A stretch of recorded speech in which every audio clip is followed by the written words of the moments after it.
तो साथियों, जैसा कि हमने पिछले 3 सालों का समय देखा, उस समय से हम काफ़ी जो सीख सकते हैं। और उस समय में हमने क्या देखा कि किस हद तक हम मजबूर कर दिए गए, अपने घर से बाहर नहीं निकल सकते थे।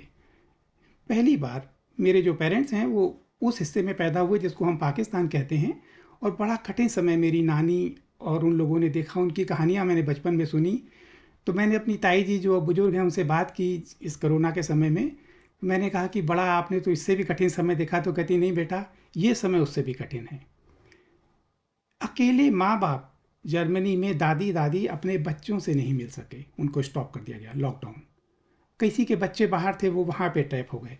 हमें ज़बरदस्ती मजबूर किया, जॉब में नहीं जा सकते, इच्छा ना हो तो भी हमें लगाने के लिए मजबूर किया गया। ये समय था। और ये समय के बाद क्या ये समय ओवर हो गया, अब नॉर्मल लगता है? नहीं।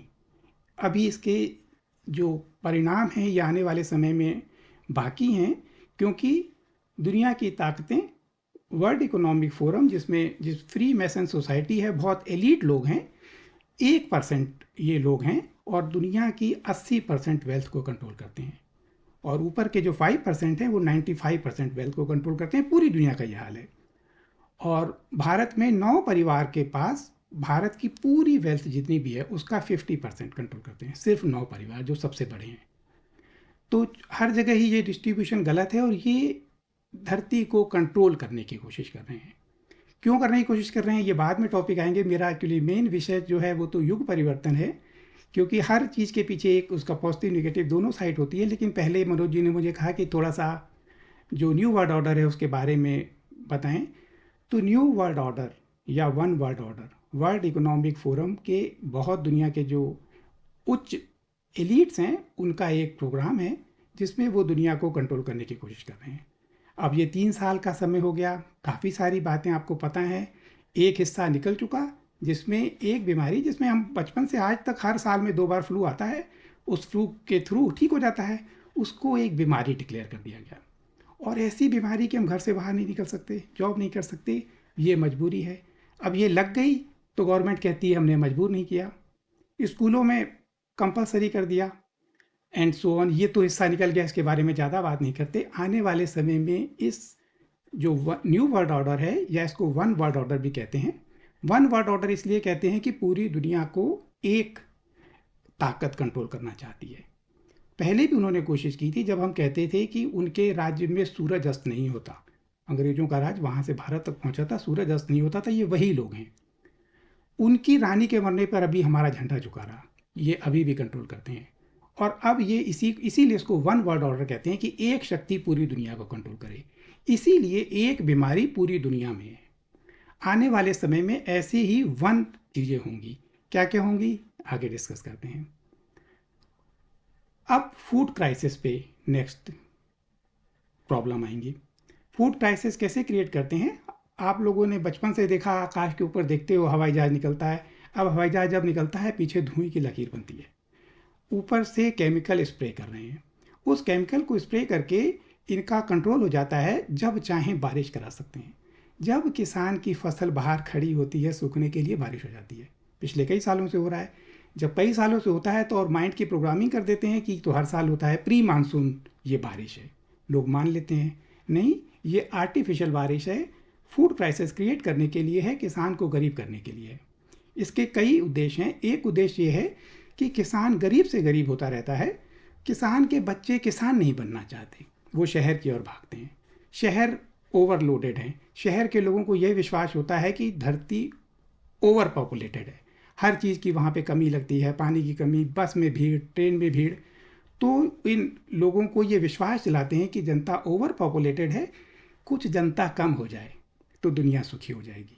माइंड प्रोग्रामिंग है, लोग इसके लिए तैयार हो जाते हैं। तो ये फूड क्राइसिस क्रिएट कर रहे हैं केमिकल ट्रेल के थ्रू। जो बड़े बड़े सेलिब्रिटीज़ हैं, फिल्म स्टार, ये कहना इन्होंने शुरू कर दिया है कि कीड़े खाना शुरू करो, कीड़े में बहुत ज़्यादा मिनरल और विटामिन हैं। ये नेक्स्ट लेवल पे है। दूध को इन्होंने कहना शुरू कर दिया है कि दूध से वातावरण को बहुत नुकसान होता है, जो हमारी गौ माता है। इसके लिए ये मास्क बना रहे हैं। न्यूजीलैंड में अगर गाय डकार लेगी तो वो इतना ओजोन छोड़ेगी, या उससे पर्यावरण को ख़राब होगा, किसान को फाइन देना पड़ेगा, किसान को मजबूर कर देंगे। और अभी भी किसान मजबूर है अगर गाय को पालता है, मैंने बचपन से देखा, गाय माता को माता की तरह पूजा करते थे गाय की। एक गरीब औरत थी जिनसे मैं दूध लाता था, लेकिन प्यार बच्चे की तरह करती थी उससे। उन्होंने एक उनकी गाय बहुत अच्छी क्वालिटी की थी, काफ़ी दूध देती थी, सीधी गाय थी। आमतौर पे लोग कहते हैं गाय दूध लात मार के देती है, वो नहीं थी ऐसी। तो उसको ख़रीदने वहाँ के, जब मैं बिसौली गांव में मेरी पोस्टिंग थी बदायूं के पास, वहाँ के बहुत अमीर आदमी आए, वो गाय खरीदना चाहते थे। उन्होंने कहा मैं अपने परिवार को थोड़ी बेचूंगी। इतनी गरीब औरत जिसके पास खाने की कमी थी, गाय के प्रति उसका ये लगाव था। और ये परिस्थिति आ गई है कि गाय के दूध की कीमत नहीं मिलती। गाय को, बुजुर्ग गाय को वो पाल नहीं सकते, इसलिए कसाई के पास बेच देते हैं। पहले ऐसा नहीं करते थे गरीबी के मारे। तो ये जो क्राइसिस है ऐसे क्रिएट करी जा रही है, उसमें एक ये भाव डाला जाएगा कि जो गाय का दूध है उसके बदले अगर हम 1 हेक्टेयर में फैक्ट्री लगा दें तो वो फैक्ट्री से पूरे शहर को दूध मिल जाएगा। ये इस एजेंडा का है। और ये जो गाय है ये पर्यावरण को नुकसान करती है। आने वाले समय में ये हो जाएगा, शहरों में अभी भी हो चुका है। हम प्लास्टिक के पैक में चीन से इंपोर्ट किए हुए पाउडर को दूध पीने के लिए अभी भी मजबूर हैं। सो ये ऑलरेडी हो रहा है, लेकिन आने वाले समय में ये इसको और भी होगा। ये फूड क्राइसिस है। भारत में मैंने सुना है कि 95 करोड़ लोग गरीबी की रेखा से नीचे राशन पे मजबूर हो गए हैं, राशन के उसके लिए राशन लेने के लिए। वहाँ पे इसको कहने लगे हैं ये फोर्टिफाइड अनाज है, फोर्टिफाइड चावल हैं, फोर्टिफाइड प्लस। अब विराट कोहली जो क्रिकेटर है, सबका आइकॉन है, वो उनकी एडवर्टाइजमेंट कर रहा है। जेनेटिकली मॉडिफाइड जो फूड है उसके जीन में मॉडिफिकेशन करना, इसको लोग ने थोड़ा सा पता लग गया, इसको ख़राब मानने लगे, लोग नेचर की तरफ जाने लगे। तो उन्होंने नया शब्द रख दिया F+ फोर्टिफाइड। और क्रिकेटर उनकी तारीफ़ करते हैं। रामदेव के प्रोडक्ट में फोर्टिफाइड प्रोडक्ट हैं सारे, फ्रॉम फोर्टिफाइड सरसों का तेल या कुछ। और ये जो एजेंडा इस तरह का गहरा है, जैसे रामदेव जैसे लोग बहुत ज़्यादा अमीर हो जाते हैं, किसानों के दुख के लिए ये भी जिम्मेदार हैं। ये इतना सस्ता किसानों से प्रोडक्ट खरीदते हैं कि किसान और ये अमीर होते चले जाते हैं। इनका जो घी है ये नकली घी है। पश्चिमी देशों की गाय का फैट बहुत होता है, इनके पास पावर है, ये उस फैट को इंपोर्ट करते हैं, फैट को घुमा के घी बना के दे दिया। ये पहली बात तो घी नहीं है। दूसरी बात, ये जर्सी गाय का है और उसके ऊपर ये लिखते हैं शुद्ध घी। ये नहीं लिख सकते कि देसी गाय का शुद्ध घी, क्योंकि ये नकली है। और अगर आपको विश्वास नहीं है तो घी का मेल्टिंग पॉइंट निकाल सकते हैं। जो देसी गाय का घी होता है उसका मेल्टिंग पॉइंट बॉडी टेम्परेचर से कम होता है, इसलिए वो बॉडी में जमा नहीं होता और हार्ट अटैक नहीं होता। इनके घी का मेल्टिंग पॉइंट भैंस के घी से भी ज़्यादा है और इसलिए ये बॉडी में जमा होता है और हार्ट अटैक करता है और किसान को कीमत नहीं मिलती। तो ये एक एजेंडा का हिस्सा ऐसा भी है। और रामदेव का तो गौमूत्र भी इस लायक नहीं है। अगर टेस्ट करना है तो कर लें। जसदन की गौशाला से मैंने गौमूत्र मंगाया था, वो और रामदेव का गौमूत्र। और उस जसदन की गौशाला ने जब रामदेव को कोट किए तो पानी के भाव से भी वो उसका गौमूत्र नहीं ले रहे थे। गौमूत्र को भी कलेक्ट करने की जो विधि है, सुबह गाय की पहली धार का मूत्र ज़मीन में गिरने से पहले कलेक्ट करना पड़ता है, तब शुद्ध गौमूत्र होता है। इस करने के एफर्ट करने की जो कीमत है वो रामदेव नहीं देता। नकली गौमूत्र और नकली प्रोडक्ट, और ये इसी एजेंडा का हिस्सा है। इसीलिए हम लोगों को फोर्टिफाइड उनके प्रोडक्ट हैं रामदेव के, और गवर्नमेंट के एजेंडा से हमें फोर्टिफाइड फूड कीड़े की बातें हो रही हैं। इसी क्रम में डिजिटल करेंसी की बात होती है। ये आने वाले समय में जो हमें देखने पड़ सकती हैं अगर हम नहीं जागे तो। पिछले कुछ समय से कोरोना के टाइम में इंटरनेट का प्रचार हुआ तो लोग नहीं जा सकते थे, ऑनलाइन पेमेंट शुरू हुई। ऑनलाइन पेमेंट डिजिटल करेंसी नहीं है। किसी को भुगतान करने का जो एक आसान तरीका है ये ऑनलाइन पेमेंट है। डिजिटल करेंसी है प्रोग्रामेबल करेंसी। मेरे खाते में अगर 10 लाख रुपए हों और इसको प्रोग्राम कर दिया जाए कि मैं रोज़ सिर्फ 200 रुपये खाने पे खर्च कर सकता हूँ और 50 रुपये मैं अपने कपड़ों पे खर्च कर सकता हूँ महीने में, तो ये प्रोग्राम हो जाएगी, बाकी पैसे उसमें पड़े रहेंगे और मेरे सारे खर्चे का जो रिकॉर्ड बन जाएगा। ये डिजिटल करेंसी है। और गवर्नमेंट कभी भी 10 लाख को जीरो कर सकती है, ये भी पॉसिबल है। गवर्नमेंट ये कह देगी कि इस समय क्राइसिस आ गई, अटैक हो गया, रूस और यूक्रेन में लड़ाई हो रही है। अगर यूक्रेन वाले कह देंगे हम लड़ाई में हमें साधन की ज़रूरत है, आपके पैसों से 50% हम निकाल रहे हैं, तो वो प्रोग्रामेबल करेंसी है, नेक्स्ट दिन बैलेंस जो है 50% कम हो जाएगा। ये नियंत्रण का बहुत बड़ा एक, जिस पे नियंत्रण गवर्नमेंट कर सकती है हमारी हर चीज़ पे, हमारी एसेट्स के, उसको इम्प्लीमेंट करने के लिए ये डिजिटल करेंसी इम्प्लीमेंट हो रही है। मनोज जी या और बहुत सारे लोग जो गाँवों में रहते हैं, गाँव के लोगों के लिए थोड़ा सा आसान है, वो अपनी फसल इकट्ठी करते हैं, बीज इकट्ठा करते हैं, वो भी डिजिटल करेंसी होने के बाद डिपेंडेंट हो जाएंगे गवर्नमेंट की पॉलिसीज़ को मानने के लिए। ये आने वाले समय में हम देख सकते हैं। और इसी तरह पर्यावरण के नाम पे अब डीजल और बेंजीन नुकसान करती हैं, पेट्रोल। यूरोपियन में, पश्चिमी देशों में 2025, अब 2023 चल रहा है, 1 साल 9 महीने बाद डीजल और पेट्रोल के एक भी न्यू व्हीकल को रजिस्ट्रेशन नहीं होगा। इसका मतलब सारे व्हीकल इलेक्ट्रिक में कन्वर्ट होंगे। इलेक्ट्रिकल जो व्हीकल हैं, इनमें ये जीपीएस कंट्रोल्ड हैं और ये सेंट्रली इनको कंट्रोल किया जा सकता है। एक तो आप कहाँ पे जा रहे हो, हर व्हीकल को ट्रैक किया जा सकता है। सेकंड, उसको कभी भी स्टॉप किया जा सकता है। अगर आपको अपनी गवर्नमेंट के अगेंस्ट, मान लो चंडीगढ़ में डिमॉन्स्ट्रेशन करना है, तो चंडीगढ़ की अगर सर्किल में जहाँ पे वो डिमॉन्स्ट्रेशन करना है, उसके 50 किलोमीटर दूर वो स्टॉप कर देंगे, तो उस 50 किलोमीटर की रेंज में कोई भी व्हीकल नहीं जा पाएगा। गवर्नमेंट इस हद तक कंट्रोल कर लेगी आपकी लाइफ को। ये इस एजेंडा का हिस्सा है, पर्यावरण का हिस्सा नहीं है। हमें लोग कंफ्यूज हो जाते हैं। ये हर अच्छी बात, हर खराब बात को एक अच्छी बात में चाशनी में लपेट के जहर पेश करते हैं। पुराना उदाहरण है इससे पहले का, जब इन्होंने नोटबंदी की तो दुनिया भर की देशभक्ति की बातें बताई। कश्मीर में पत्थर रुक जाएंगे, आतंकवादियों की फंडिंग होती है इसके थ्रू, इसलिए हम रुक रहे हैं, काला धन वापस लाएंगे। ये कुछ भी नहीं हुआ। इससे आप सीख सकते हैं कि ये झूठ बोल के अपना एजेंडा इम्प्लीमेंट करते हैं। ऐसे ही पर्यावरण की बातें करके ये इलेक्ट्रिक व्हीकल को इम्प्लीमेंट करेंगे। इससे भी दुख की बात है, आने वाले समय में जो बच्चे हैं, जैसे अब तक होते थे, ये फसल खराब कर रहे हैं, बीज खराब कर रहे हैं और नस्ल खराब कर रहे हैं। जो बच्चे हैं वो नेचुरल नहीं ये चाहते हों, क्योंकि ये पॉपुलेशन को फुल कंट्रोल करना चाहते हैं। तो जो स्पर्म काउंट है वो 95 मिलियन पर मिलीमीटर होता है, ये एक एवरेज है। और अगर 40 मिलियन पर मिलीलीटर होता है तो तब तक बच्चे हो सकते हैं, पुरुष का अगर स्पर्म काउंट है। अगर इससे नीचे होता है तो उन्हें आर्टिफिशियल उसके लिए जाना पड़ता है। अब आप शहरों में देखो कि आर्टिफिशियल जो फर्टिलिटी सेंटर कितनी तेज़ी से बढ़ रहे हैं, क्योंकि स्पर्म काउंट बहुत तेज़ी से रिड्यूस हो चुका है। इसलिए भी जनसंख्या की आने वाले समय में कोई दिक्कत नहीं आएगी। वैसे भी अनंत है, सिर्फ एक कंट्रोल है, इसकी वजह से कम लगता है। लेकिन अगर ये कम भी माने तो भी सारी दुनिया के लोग इस बात पे एग्री हैं कि अभी जो 8 खरब जनसंख्या है, 10 खरब जनसंख्या तक के लिए कोई दिक्कत नहीं है, क्राइसिस नहीं है। धरती पे इतना सामर्थ्य है। तो और ये हो नहीं सकती 10 खरब, क्योंकि जो अगर हम जो जनसंख्या अभी 8 खरब है, अगर इसको मेंटेन रखना है तो 2.1, जो अगर एक पेयर के 2.1 बच्चे होते हैं तो जनसंख्या मेंटेन रहती है, ना बढ़ती है ना घटती है। क्योंकि 2 लोग हुए, 2 लोग के 2 बच्चे हुए, उनमें से दोनों तो जनसंख्या बढ़ेगी नहीं, क्योंकि कुछ होते नहीं है, कुछ के बच्चे हो नहीं पाते हैं। 2.1 जो है, इससे जनसंख्या मेंटेन रहती है। तो 8 से 10 तक तो वैसे भी नहीं आ पाएगी, क्योंकि जो एवरेज है इस समय 2.1 हो चुका है पूरी दुनिया का। लेकिन आने वाले समय में अब ये जो स्पर्म काउंट है, ये 40 मिलियन आ चुके हैं। दैट मीन्स कि खाली आर्टिफिशियल हम लोग कंसीव कर पाएंगे, इस हद तक आ चुकी है।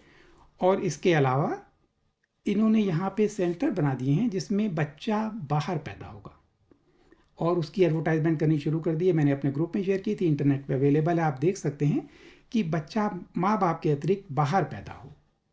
ये इनका एक और नेक्स्ट एजेंडा है। इस एजेंडा को इम्प्लीमेंट करने का प्लान नया नहीं है, बहुत योजना बना के प्लान करते हैं ये। 2002 में इसकी योजना बनी थी कि कैसे हम धरती के सभी लोगों को कंट्रोल करने के लिए, अगर उनको माइंड का हम कंट्रोल कर लें तो हम इसको कंट्रोल कर सकते हैं। तब उस समय जो साइंटिस्ट इकट्ठा हुए साइंटिस्ट भी गलत शब्द है, मैं तो शैतान कहता हूँ, उन्होंने कहा कि 35 तक हम इसको कर सकते हैं। 2018 में दोबारा मिले और उन्होंने कहा कि अब हमारे पास फ्रेमवर्क तैयार है, अब हम इसको इम्प्लीमेंट करना शुरू करते हैं। फिर ये बीमारी शुरू हुई और उसके बाद ये शुरू हुआ और ये आने वाले समय तक कंटिन्यू कर रहा है, क्योंकि इनके पास एक फ्रेमवर्क है। इस फ्रेमवर्क से हमारे माइंड को ये रीड कर सकते हैं। आप लोगों को विश्वास अगर ना हो कि माइंड को कैसे रीड किया जा सकता है, हमारे माइंड की जो वेव्स हैं बहुत फाइन वेव्स हैं। इन वेव्स को पहले ये नहीं रीड कर सकते थे, अब इन फाइन जो वेव्स हैं इसको रीड किया जा सकता है, इसको इंटरप्रेट किया जा सकता है। और इसको अगर आप कई बार देख सकते होगे कि आपने कुछ बात सोची और उस वही एडवर्टाइजमेंट आपको कंप्यूटर पे या आपके मोबाइल पे दिखाई देती है, बिकॉज ये जो प्रोजेक्ट है, ये प्रोजेक्ट इसको इम्प्लीमेंट कर रहे हैं, उसको टेस्ट कर रहे हैं और ये प्रोजेक्ट और फाइन होता जाएगा। उसकी साथ ही हमारे माइंड को पूरी तरह प्रोग्रामिंग करते हैं, हम उसी की तरह सोचना शुरू करते हैं। आप लोगों में से और मुझे कम से कम बहुत आश्चर्य होता है, इसलिए आप लोगों को भी होता होगा कि इतनी आसानी से क्यों नहीं लोग जाग पा रहे। हम लोगों को बता रहे हैं, आंखें अगर कोई जरा भी आंखें खोलेगा तो देख सकता है किसान आंदोलन में 1 लाख से ज़्यादा किसान दिल्ली बॉर्डर पे अनहाइजीनिक कंडीशन में बैठे रहे। वहाँ पे तो लाशों के ढेर लग जाते इतनी बड़ी बीमारी में, वहाँ तो कोई नहीं मर रहा, लेकिन तब भी हम नहीं देख पाते क्योंकि माइंड की प्रोग्रामिंग हो चुकी है। ये इस माइंड प्रोग्रामिंग का हिस्सा है। अगर आपके चैनल में, मैं टेलीग्राम में पहली बार आया हूँ, मेरे ग्रुप में और मेरे चैनल में गौरहरी जी ने इस पे न्यूरो लिंग्विस्टिक प्रोग्रामिंग किस तरह काम करती है, इस पे 2 वीडियो बनाई हैं, आप देख सकते हैं, बहुत इफेक्टिव होगी। तो इस तरह ये हमारे माइंड को कनेक्ट भी कर रहे हैं, क्योंकि कनेक्टेड माइंड के थ्रू ये प्रोग्रामिंग कर सकते हैं और हमारे माइंड को इन्फ्लुएंस भी कर रहे हैं। और आने वाले समय में क्या होगा, 1 वर्ड ऑर्डर चूंकि इम्प्लीमेंट करना है तो पूरे वर्ल्ड में एक समस्या होनी चाहिए, जैसे पिछले समय में थी। आने वाले समय की जो नेक्स्ट समस्या है, इसको प्रोजेक्ट ब्लू बीम के नाम से इन्होंने प्लानिंग की हुई है। प्रोजेक्ट ब्लू बीम में या तो इनके पास 2 ही तरीके हैं, या तो डराना या लालच देना। तो जो डराने का इनका तरीका है, उस तरीके में इनको न्यूक्लियर वार से लोग बहुत जल्दी डर जाते हैं कि न्यूक्लियर वार का रेडिएशन पूरी दुनिया में फैल जाएगा, तो 2 देशों में लड़ाई और उनमें से कोई एक देश है वो न्यूक्लियर कंपेटिबल होना चाहिए। तो रूस और यूक्रेन दोनों में लड़ाई करा के ये डर फैला रहे हैं।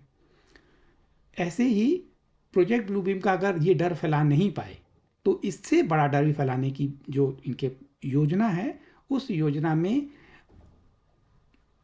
जो ईटीज़ हैं, जो धरती के बाहर रहने वाले एलियन प्राणियों की एक जो कॉन्सेप्ट है, उसको ये प्रोजेक्ट करेंगे कि उन्होंने अटैक कर दिया है धरती के ऊपर, पूरी धरती के ऊपर एक अटैक हो गया है, पूरी धरती की एक समस्या है, इसलिए पूरी धरती के लोगों को एक साथ आना है। तो ये प्रोजेक्ट ब्लू बीम है। अगर आप लोग ये सोचते हो कि ऐसा कैसे करेंगे, ये प्रोजेक्टेड होलोग्राफिक प्रोजेक्शन से भी हो सकता है, ज़रूरी नहीं है। जो आपको दिखाई देता है ये इस हद तक रियल उसको प्रोड्यूस कर सकते हैं कि आपको रियल लगेगा। असली इन्वेजन नहीं है, सिर्फ नकली इन्वेजन है, लेकिन आपको असली लगेगा। ये इनका डराने का तरीका है। और अगर डराने का तरीका सफल नहीं होता तो दूसरा सबसे इनके हाथ में जो तरीका है, धर्म के नाम पे। धर्म की भावनाओं से हम इंसान बचपन से पैदा होते हैं, रीति रिवाजों को देखते हैं, मान्यताओं को देखते हैं, ईश्वर का प्रति हमारा प्रेम की जो है, उसके साथ हमारे सारे धर्मों में, हिंदू धर्म में कल्कि अवतार, इस्लाम में नबी, एक नबी जो डिसअपियर हो गए थे वो वापस आ सकते हैं, क्रिश्चियनिटी के धर्म में जीसस क्राइस्ट, और बुद्ध कहते हैं कि बुद्धा जो हैं, मैत्रेय बुद्धा 2500 साल बाद या कभी दोबारा आ सकते हैं। इन सारे जो धरती की एक बहुत बड़ी जनसंख्या इन अवतारों का वेट करती है, क्योंकि वो दुखी हो जाती है। उनके मन में है कि जब भी धर्म की ग्लानि होगी ईश्वर प्रकट होंगे और इनका संहार कर देंगे। इस प्लानिंग के 2 नुकसान हैं। एक तो हम आलसी हो जाते हैं, तामसिक हो जाते हैं, गवर्नमेंट हमारा शोषण करती है, हम नहीं बोलते, इंतज़ार करते रहते हैं किसी अवतार का, ये इनको सूट करता है। सेकंड, इनको इस अवतार ही आके ठीक करेंगे। जो ये भावना है, इस भावना को ये प्रोजेक्ट ब्लू बीम से हमारी भावनाओं से खेल सकते हैं।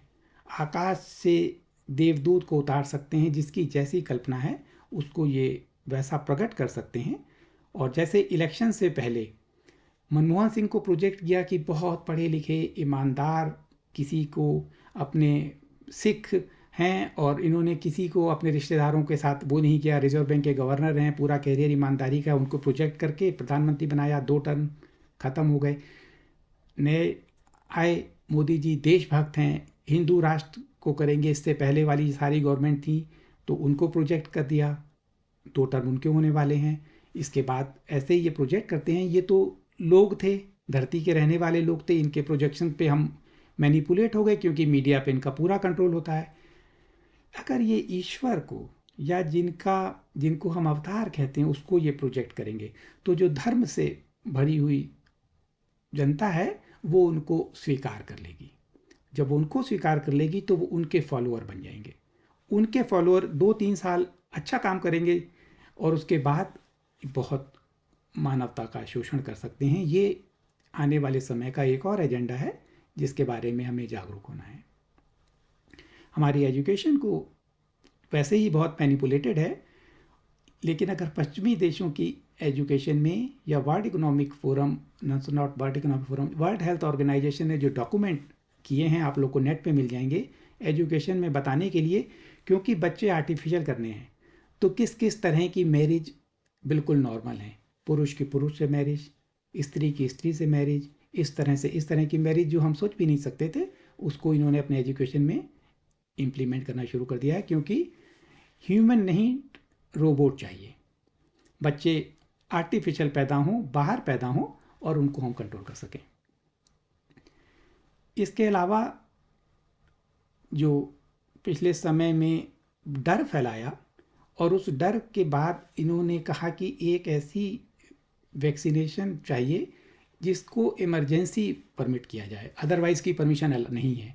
ये इस टेक्नोलॉजी के इतने ज़्यादा रिस्क हैं, इस mRNA टेक्नोलॉजी के रिस्क बहुत ज़्यादा हैं, इसलिए कभी इसकी परमिशन आज तक नहीं दी गई थी।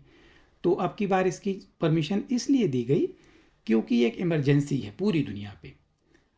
चलो इसके बाद अब अगर आप देखो तो जो टिटनेस का इंजेक्शन होता है, ज़रा भी खरोच लग जाए डॉक्टर के पास जाते हो तो पूछता है टिटनेस का इंजेक्शन लगा कि नहीं, नहीं तो लगा देते हैं। वो टिटनेस का इंजेक्शन mRNA बेस्ड बन गया जर्मनी में, धीरे से इंडिया में बन जाएगा। अभी हमारे गृह मंत्री ने लड़कियों को गर्भाशय के कैंसर की वैक्सीन mRNA बना दी, कोई पूछेगा भी नहीं। आने वाले समय में ये अपने एजेंडा को इस तरह इम्प्लीमेंट कर रहे हैं। उस तरह कान नहीं पकड़ पाए लोग, थोड़े से जागरूक हुए, बहुत कम जागरूक हुए, तब भी अब इस कान को इस तरह पकड़ना शुरू कर दिया है कि हर वैक्सीन को रोल्ड कर रहे हैं। धीरे धीरे लोग पूछना बंद कर देंगे तो अल्टीमेटली इनका एजेंडा इम्प्लीमेंट इस तरह भी करने की कोशिश कर रहे हैं, तो इसलिए भी हमें जागरूक होना है। इसके अलावा हर चीज़ को कंट्रोल करने के लिए एक बहुत पॉपुलर चिप की ये कॉन्सेप्ट ला रहे हैं। जो माइंड को कंट्रोल करना है, माइंड को अभी भी रीड कर रहे हैं, लेकिन उससे भी ज़्यादा कंट्रोल करना हो, अगर ह्यूमन के ब्रेन में चिप लगा दें तो उसको पूरी तरह कंट्रोल किया जा सकता है। और इसीलिए जगह जगह पे टावर लग रही हैं, जो मोबाइल के टावर कहते हैं। अब 4G का नेटवर्क है, काफ़ी है, उसकी स्पीड ठीक है, इससे ज़्यादा ज़रूरत नहीं है। लेकिन 5G 6G उसके रेडिएशन बढ़ाना और उस रेडिएशन को धरती के एक एक कोने में, एक एक जंगल में, कि अगर कोई कहीं भी हो तो वो उस टावर से उसको कंट्रोल कर सकें। जैसे अगर मैं ये मोबाइल लेके किसी भी दुकान पे जाता हूँ, कहीं भी होता हूँ, तो मुझे ट्रैक किया जा सकता है कि मैं इस समय धरती पे कहाँ हूँ, अगर उस जगह मोबाइल का टावर है तो। लेकिन जंगल में भी टावर नहीं है, तो जंगल में धरती के 1 स्क्वायर इंच भी जगह ना बच पाए जहाँ पे मोबाइल के सिग्नल्स ना हो, चाहे वो नुकसान करे या ना कुछ, और ह्यूमन के अंदर एक चिप इम्प्लांट हो जाए ताकि उसको हम कंट्रोल कर सकें। ये एजेंडा का हिस्सा है। अगर ये इम्प्लीमेंट हुआ तो आप सोचो कि ह्यूमन क्या होगा। आधा ह्यूमन और आधा रोबोट होगा, और बहुत एक निकृष्ट ज़िंदगी जिसको कह सकते हैं। इससे ख़राब ज़िंदगी कोई नहीं हो सकती, इससे ख़राब अधर्म कोई नहीं हो सकता। ये एक ऐसा आज तक कभी सोचा भी नहीं गया। हमने महाभारत में सुना कि द्रौपदी का चीरहरण हुआ, भाइयों में लड़ाई हुई और बहुत अधर्म की पराकाष्ठा थी, लेकिन इसके आगे वो कुछ भी नहीं है। 8 खरब धरती की जनसंख्या को, जिसमें इमोशन है, जो माँ बाप के साथ बच्चा माँ की गोद में आता है, माँ के आंसू निकल जाते हैं खुशी से, वो सारी चीज़ें रोक देना। इस हद तक ये एजेंडा इम्प्लीमेंट करने की कोशिश कर रहे हैं। इसको बचाना, रोकना हमारी जिम्मेदारी है। दोनों तरफ का युद्ध है, और हर युद्ध में या हर अधर्म जब होता है, पाप का खड़ा भरता है, तो नए युग का परिवर्तन होता है। ये एक नए परिवर्तन की नींव भी रख रहा है साथ के साथ। और यही जो ब्रह्मांड है, बहुत इंटेलिजेंट सिस्टम है, एक्सट्रीमली इंटेलिजेंट है। एक उदाहरण देखो, अगर आप, जर्मनी सेकेंड वर्ल्ड वार में बहुत पावरफुल देश था, पूरी दुनिया पे इसने भी आक्रमण करके इसको अपने कंट्रोल में करने की कोशिश की। इसको हराने के लिए अमेरिका, यूके, फ्रांस और रूस 4 देश मिल के आए, तब इसको हरा पाए। जर्मनी के पास 1930-40 में यूएफओ की टेक्नोलॉजी थी। आप लोग को आश्चर्य होता होगा, हमने आज तक सुना नहीं, हमने कभी देखी नहीं। ये टेक्नोलॉजी बहुत पुरानी है, जर्मनी के पास थी, इसीलिए इसको कंट्रोल करना मुश्किल था। खैर, मानो आप या ना मानो, उस टेक्नोलॉजी के बारे में ये एक अलग बात है, लेकिन ये पावरफुल था, ये तो सबको पता है। जब ये हारने लगा तो इस देश के 16-17 साल के बच्चों को इन्होंने युद्ध में भेज दिया। तो यहाँ पे आदमियों की कमी हो गई, औरतें बची।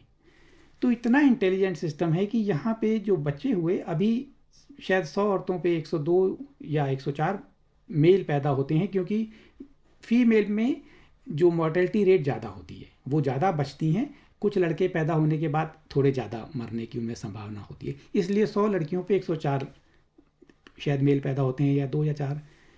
जर्मनी में उस समय 100 लड़कियों पे 135 लड़के पैदा होने शुरू हो गए। किसने बताया? ये नेचर इतना इंटेलिजेंट है। ये ब्रह्मांड जैसे ही वो अपने आप बैलेंस बनाता है, तो एक तरफ तो ये इतने खराब काम हो रहे हैं, इसको बैलेंस करने के लिए चेतना जाग रही है। तो ये दोनों के बीच में आने वाले समय में युद्ध है, अधर्म और अधर्म का युद्ध है। इसमें सबके लिए फ्री चॉइस है, सब लोग अपना अपना रास्ता चुनने के लिए स्वतंत्र हैं। और इन दोनों में बहुत सारी बातें समान भी हैं। जैसे वो न्यू वर्ल्ड ऑर्डर कहते हैं, जब उसकी एडवर्टाइजमेंट करते हैं, तो वो कहते हैं कि आपके पास कुछ भी नहीं होगा, फिर भी आप खुश हो गए। क्यों? क्योंकि जैसे फूड क्राइसिस है, ऐसे ही फाइनेंशियल क्राइसिस, मैं अभी बोल नहीं पाया, लेकिन फाइनेंशियल क्राइसिस भी इसी का एक हिस्सा है। फाइनेंशियल क्राइसिस करने के बाद लोग जब गरीब हो जाएंगे, तो गवर्नमेंट कहेगी हम आपको डिजिटल करेंसी दे रहे हैं, आप इससे कुछ अपनी ज़रूरत की सामान ले लो। तो मजबूरी में सामान लेंगे लोग, इसलिए डिजिटल करेंसी पॉपुलर होगी। तो जो 1% लोग 80% वेल्थ को कंट्रोल करते हैं, वो तो कंट्रोल करते रहेंगे। बाकी जो 20% है, वो सब में वो कहेंगे कि आप इक्वल डिस्ट्रीब्यूट हो रही है, सबके आपके पैसे ख़त्म, आपका जो भी जुड़ा था धन संपत्ति सब आज से जीरो हो गई, क्योंकि सब मिल के एक बहुत बड़ी देश पे, जो पूरी दुनिया पे क्राइसिस आई है, उसको मिल के हमें काम करना है। तो you will O nothing, you will be happy, ये वर्ल्ड इकोनॉमिक फोरम का स्लोगन है। अगर आप मेरी बात पे विश्वास ना कर रहे हो, तो उनकी वेबसाइट पे जाके देख सकते हैं। तो ये इसका प्लान है इस तरह कंट्रोल करने का। और अभी आपने देखा होगा, अग्निवीर की रिक्रूट कर रहे हैं। 17.5 साल से 21 साल के बच्चों को कॉन्ट्रैक्ट पे रिक्रूट कर रहे हैं, क्योंकि लोग जाग रहे हैं और इनके अपने एजेंडा को इम्प्लीमेंट करने के लिए। जैसे अंग्रेज़ों के समय भारतवासियों ने क्रांतिकारियों को गोली मारी थी, क्योंकि वो अंग्रेज़ों की नौकरी कर रहे थे, सेम टू सेम दोबारा करने का प्रयास है। कुछ थोड़े लोग जो जाग रहे हैं, कुछ सो रहे हैं, और जो पूरी पुलिस है उसको 4 डोज लेना कंपलसरी है, ले चुकी है। मिलिट्री उनके कंट्रोल में है, आप जानते हो मिलिट्री के लिए कंपलसरी है। जुडिशरी के लोग रिटायर होते ही चीफ जस्टिस को राज्यसभा में भेज दिया जाता है। सारी पॉलिटिकल पार्टी एक तरफ हैं। ये कठिन लगता है, लेकिन जब अधर्म इतना ज़्यादा है, तो उसी के साथ युग परिवर्तन इक्वली तेज़ी से बढ़ रहा है, क्योंकि ब्रह्मांड इंटेलिजेंट है। और अगर हम युग परिवर्तन की अपनी फोकस इनसे हटा के युग परिवर्तन की ओर करेंगे, तो एक नई संभावनाएं हैं। तो इन दोनों में जो एक कॉमन बात थी, you will O nothing, you will be happy. युग परिवर्तन में भी आप जो है वननेस का अनुभव करते हैं, तो सारी चीज़ें इक्वली शेयर करते हैं, कोई कॉपीराइट नहीं होता, कोई पेटेंट नहीं होता, तो you will own nothing, you will be happy. New world order में ये कहते हैं कि आपकी लाइफ बहुत लंबी हो जाएगी, क्योंकि आप जब ह्यूमन ही नहीं बचोगे तो रोबोट है, रोबोट के चिप लगी हुई है, और जो बॉडी है, स्किन, टिश्यूज़, बोन, ये सारी इनके पास टेक्नोलॉजी है, उसे रीजनरेट कर लेंगे। युग परिवर्तन में भी सेम होगा, आप बहुत लंबे समय तक जिएंगे। आपकी जो कार्बन बेस्ड बॉडी है ये क्रिस्टल बेस्ड बॉडी हो जाएगी।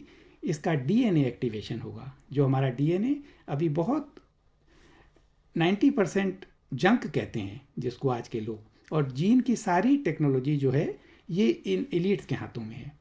आप में से कई लोगों को आश्चर्य होता हो कि हम डॉक्टरों से पूछते थे इस वैक्सीन के बारे में, उन्होंने तो कहा कोई बात नहीं, इसका कोई नुकसान नहीं है। उन्हें पता ही नहीं है, उनके कोर्स का हिस्सा ही नहीं है ये जीन टेक्नोलॉजी। उनकी तो कोर्स का हिस्सा है कि ये बीमारी हो तो उसका ये लक्षण है, इस लक्षण की ये दवाई है। दवाई भी फार्मा इंडस्ट्री कोई और डिपार्टमेंट है, उन्हें इसका पता भी नहीं कि इस दवाई में क्या क्या पड़ता है। लेकिन जीन टेक्नोलॉजी का तो उन्हें कुछ भी नहीं पता कि जीन टेक्नोलॉजी कैसे काम करती है, कैसे जीन, हमारे जीन में जो दिव्यता है वो क्या है, और हमारे जीन में को कैसे कंट्रोल कर सकते हैं। जो mRNA बेस्ड जो ये थी, ये जीन बेस्ड थी। तो जो हमारा डीएनए एक्टिवेशन हो रहा है उससे भी हम बहुत लंबे समय तक जिएंगे ऑटोमेटिक। अगर हम युग परिवर्तन में गए तो भी लंबे समय तक जिएंगे, और अगर जो न्यू वर्ल्ड ऑर्डर में गए तो भी बहुत लंबे समय तक जिएंगे। जो न्यू वर्ल्ड ऑर्डर में लंबे समय तक जिएंगे वो ये, अगर उनके इमोशन रह पाए तो वो ये सोच के अपने आप को कर्ज करेंगे कि क्यों हम नहीं मर गए, क्यों हम उस समय अच्छा होता हम मर जाते। एक ऐसा जीवन जो रोबोट की तरह है, जिसमें भावना नहीं है, इमोशन नहीं है, उतने लंबे जीवन को एक गुलाम की तरह जी के क्या करना जीने का। और मानव जीवन का जो अंतिम लक्ष्य हमें बताया गया, हमने सदियों से यही सुना, ईश्वर को प्राप्त करना, मोक्ष प्राप्त करना, वो संभावना न्यू वर्ल्ड ऑर्डर के बाद हमेशा के लिए ख़त्म हो जाएगी। क्योंकि जो आपकी सोच है, उस सोच में जो एक आध्यात्मिकता का जो बीज हर समय कंपन करता रहता है, चाहे आप किसी भी तरह की जीवन शैली में जी रहे हो, चाहे आपने इस रास्ते पे शुरुआत की हो या ना की हो, क्योंकि आत्मा तो वही है, पवित्र है, सबकी है। राम और रावण दोनों में एक ही आत्मा है, वो कंपन करती है, वो कंट्रोल हो जाएगी, वो नहीं हो सकती। सभी को धन्यवाद, आप लोगों ने ध्यान से सुना। और कंक्लूजन ये है कि एक ऐसा समय है जो अवसर चुनौती दोनों बराबर हैं, दोनों एक्सट्रीम पे हैं। अवसर को चुने और चुनौती का हल निकालें। अगर हम ऐसा कर पाए तो इतना सुंदर भविष्य हमारे सामने है जिसकी हम कल्पना भी नहीं कर सकते। ये फिफ्थ डायमेंशन या जो चेतना का नेक्स्ट स्तर है, ये लोग देख सकते हैं। जैसे मैंने यूनिवर्सल माइंड की बात की, यूनिवर्सल माइंड से इंफॉर्मेशन ली जा सकती है। लोगों ने इस इंफॉर्मेशन को देखा है। जो ह्यूमन जैसा हम अभी देख रहे हैं, इससे थोड़ा बड़ा, 1 मीटर लंबा, उसकी आँखों में एक ऐसी चमक है जैसे पेड़ पौधों में चमक है। ज़मीन जो है हैवी मेटल से फ्री है, आकाश फ्री है, वायु फ्री है, पानी प्योर है, पानी अपने आप में हीलिंग है। मनी नहीं, संघर्ष नहीं, बुढ़ापा नहीं, बीमारी नहीं, डॉक्टर नहीं, इंश्योरेंस नहीं। अगर ये दुनिया आपकी इस ऐसी दुनिया में जीना चाहते हैं तो आपके लिए अवसर है। इस अवसर का फ़ायदा उठाएं। ये ब्रह्मांड में हर 26,000 साल बाद होता है।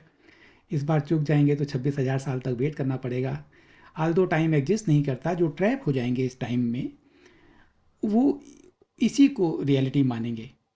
लेकिन अगर अवसर है, अवसर का फ़ायदा आप उठाना चाहते हैं, अपने आप को तैयार करें, इनर वर्क करें, अपनी फ्रीक्वेंसी को इस लेवल पे लाएं कि इसको कंट्रोल कर सकें, मानवता की हेल्प करें। अधर्म, जो लोग 5,000 साल पहले महाभारत हुई थी और उस समय सोचते थे कि हम होते तो हम इसका हिस्सा बनते, आपके सामने अवसर है। सदियों के बाद एक ऐसा अवसर मिला है कि धर्म और अधर्म के बीच में आप चुन सकते हैं, अपने एक्सरसाइज कर सकते हैं ऑप्शन। और उस एक्सरसाइज ऑप्शन करके, भगवान के शब्द हैं कि अगर युद्ध करते करते मारे गए तो भी तुम्हारा भला, स्वर्ग में जाओगे।